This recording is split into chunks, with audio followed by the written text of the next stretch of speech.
I am joined now by Daniel Greenfield, a.k.a. Sultan Knish, who writes at Front Page Magazine for The Point. And he also, that's frontpagemag.com online. And you can also find his stuff at Sultan Knish, which is sultanknish.blogspot.com. And look, he's prolific, he's brilliant. You really should sign up for Sultan Knish and The Point and get their information, or you can look him up at Twitter at Sultan Knish, and then you'll pretty much be apprised of everything he writes. But now we're going to talk about, I guess, divisions within the Democratic Party, which I think is the most recent column he's written. Yeah, I'm up to date on that. And Daniel, first of all, thank you for joining me. Great to be on. I guess the news cycle is still stuck on Comey, and we may get to that later, especially how Colbert is dealing with it and the column you wrote about that. But let's start about the Democrat Party. Maybe you can give us like a quick 30-second summary of what the fault lines are between the Bernie Sanders wing and the Barack Obama wing. I guess the Hillary wing is a little bit irrelevant right now. Yeah, the Hillary wing got pretty thoroughly wiped out. Hillary's cronies at the DNC have been purged. Obama's guy now runs the DNC, but as a compromise, they had to put in Keith Ellison as the second banana, and Keith Ellison is the Bernie Sanders guy. So the results are kind of interesting because these are really clashing wings of the party, and they had the Democratic Unity Tour. The tour did not go so well. Tom Perez, who now heads the DNC, was getting booed. Bernie Sanders, after insisting during the primaries that he was a Democrat, now is saying he's no longer a Democrat. Surprise, surprise. Right. And so there's a split now, and the split is kind of interesting because of what's being pushed. So the Obama wing has been heavy on identity politics. It's the big Rainbow Coalition, and it's Black Lives Matter, and the Hillary wing was obviously pushing very aggressively about breaking the glass ceiling, and they were bringing this kind of whole transgender gay marriage, transgender bathrooms thing, this kind of identity politics coalition. We're seeing a lot of that on campus now. Now, the Bernie Sanders wing does obviously draw heavily from college, but their big thing is class warfare, it's economic issues. And Bernie has pushed this a number of times. You can't just do identity politics. It's not enough that you're a woman. It's not enough that you're black. You have to be taking on Wall Street. So the Bernie wing is really de-emphasizing social issues. It's de-emphasizing a lot of the identity politics that the Dems are obsessed with in favor of class warfare. And there's also a certain racial split because Hillary won the Democratic primaries largely because of black voters. They turned out disproportionately for her. If you just look at the white votes, if just white people had voted in Democratic primaries, I believe Bernie Sanders would actually have been the nominee. So what you've got is this kind of interesting sort of racial, definitely ideological clash within the party, one of which really wants to go full in on class warfare, on eat the rich, the other which is really emphasizing this kind of intersectional politics. But it's not like one side really opposes what the bread and butter is for the other side. I mean, the Barack Obama wing is perfectly fine with the class warfare, and I think to a certain extent they know not to take the views of, for example, the college kids who are enthusiastic that seriously. And at the same time, the Bernie Sanders people aren't going to speak out against the anti-white people. They go right into it, even though so many of the college students are white. And it almost seems to me, and you can respond to any of this, that Keith Ellison, Bernie was so desperate for black support, especially against Hillary, where he really didn't get much support, that isn't it possible that Keith Ellison is playing him a little bit? I mean, you could sort of wink at the black audiences, which are so essential, and say, look, he's desperate. It was a good chance to advance. But everyone knows I'm black. Everyone knows I'm Muslim. Everyone knows I'm down with the struggle. And am I crazy for thinking that? Yeah, I mean, Keith Ellison is obviously exploiting this. So during the primary Bernie Sanders people were toting around this guy named Killer Mike, who was a black hip-hop star. Right, I remember him. It was sad and pathetic. I mean, whenever you asked him about his black support, there'd be, here's Killer Mike. And this was a guy really not that many people had even heard of, black or white. So he's not Beyonce.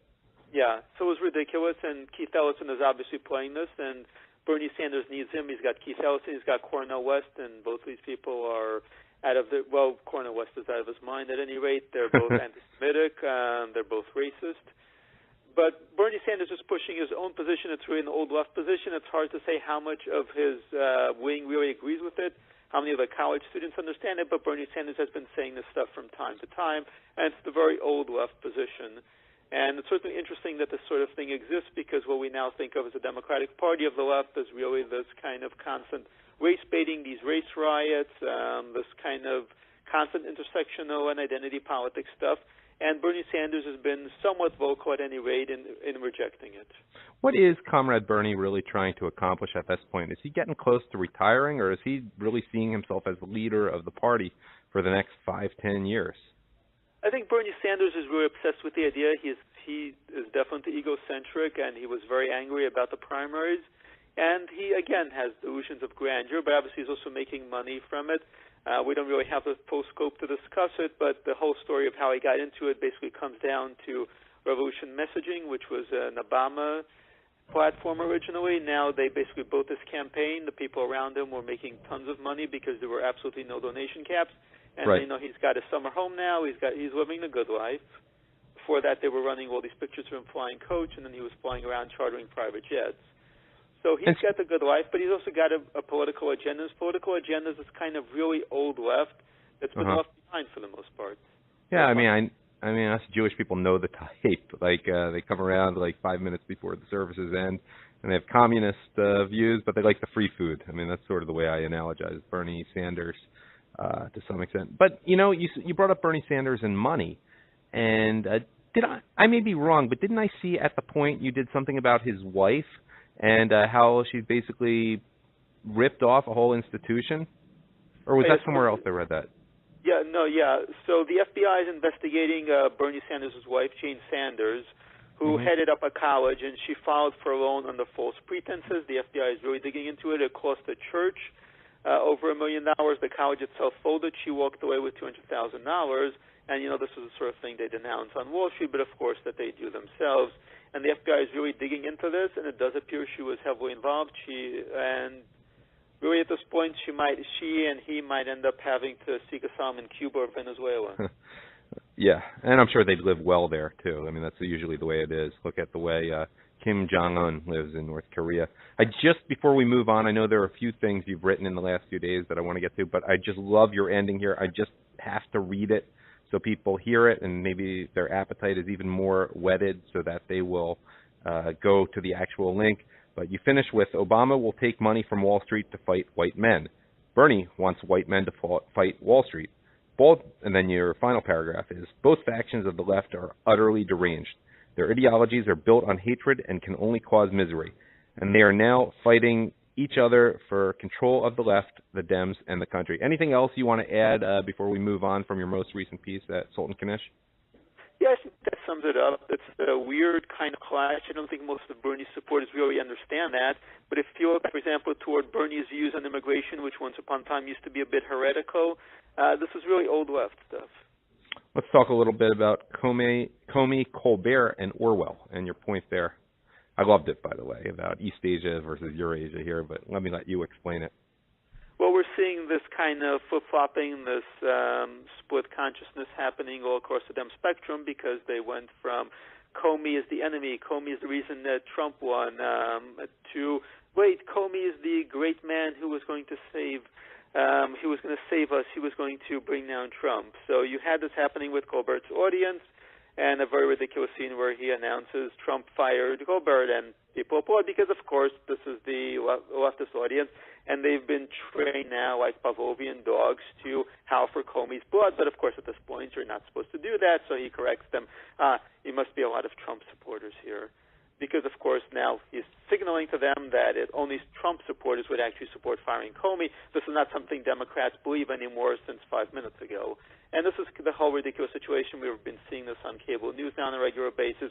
You have Maxine Waters coming on and saying, yeah, Hillary should have fired Comey, but, of course, Trump can't do it. It's an impeachable offense. And you have Nadler, who was saying Comey should have been fired, and now he's explaining, yeah, but that was last year. And you have Steve Cohen, who actually wrote a whole column that Comey must resign, saying that now Comey must get a Profiles in Courage Award. So you have this kind of 1984 situation where people in the totalitarian state are constantly having things revised on the fly. So one moment they've always been at war with East Asia. The next moment they've always been at war with Eurasia. And it was like the Soviet Union. This is how the left operates. Everything gets revised and it gets retroactively revised.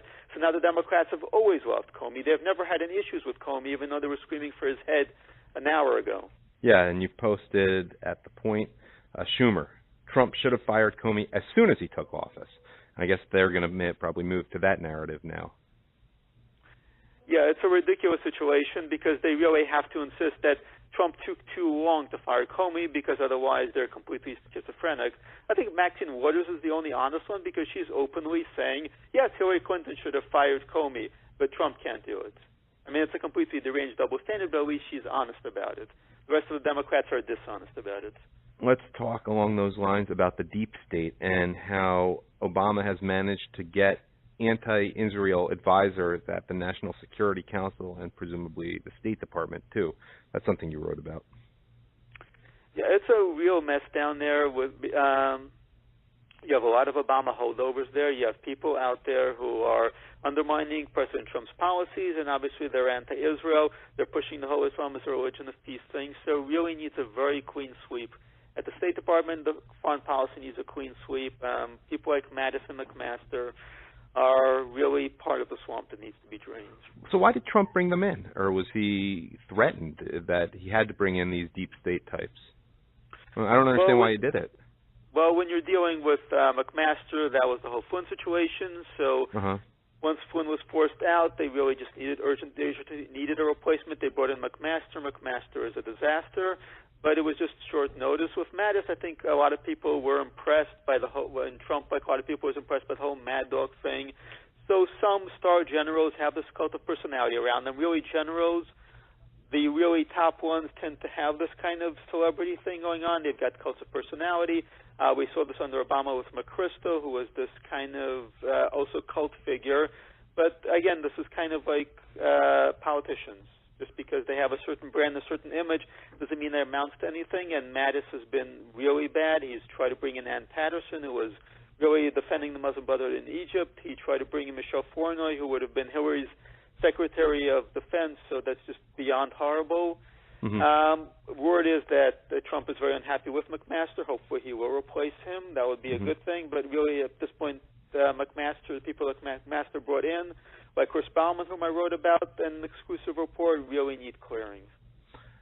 We have to wind down soon, but I wanted to get your thoughts. I don't think you wrote about it that much, about the French election. And let me just share something you retweeted by Pat Condell. You wrote, if you're female, gay, or Jew, or you didn't write, you retweeted, if you're female, gay, or Jewish in Europe, Islam is a threat to you. The longer you put off voting against it, the worse it will be. And with that in mind, tell me your thoughts about the French election. Well, the French election was unfortunate but inevitable. So Americans get very excited sometimes about European elections. They were very excited about Geert Wilders, and they were very excited about the French election. But the thing to understand is that in Europe there's a lower barrier to political access, so it's easier to actually be able to compete in the national election. But there's a very, very high barrier to actually winning it because the establishment and everybody will just team up against you right away. So you have to win. You don't just have to win. You would have to win by huge, huge margins. You basically need a landslide to win.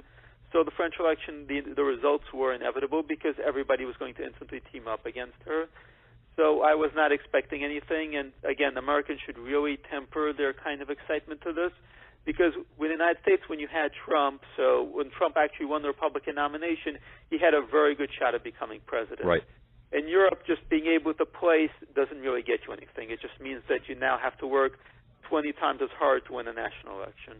Yeah, it's a real multi-party system. Being the second most popular party, or even the first most popular party at the first level, isn't that big a deal, it seems like. Because it will turn into a two-party race, essentially. Yeah, because there are just a variety of parties, and all of them are going to team up against you. And then there's actually the question of assembling a coalition. So it's different in American politics, and something that Americans should be aware of. Yeah. Any final thoughts, Daniel, on today's news or whatever? Well, I think it's important not to get too wide into the news machine. So we've got days of hysteria about Comey, but the stuff is going to blow over. And the media is very good at setting the narrative, but we shouldn't let the narrative control us. I can guarantee if we talk for example, next week, toward the end of next week, and I try to bring up Comey, people think I'm nuts for bringing up a topic that's so dead. I mean, they just burn out everything, and the hysteria burns out, and at that point people don't care anymore. So they're actually destroying their own ability to message. Well, I'd love to talk to you again sometime soon in the future, but chances are we probably won't be talking about James Comey. Anyhow, thank you for joining me again, Sultan Kanish, Daniel Greenfield. Thanks so much for having me on.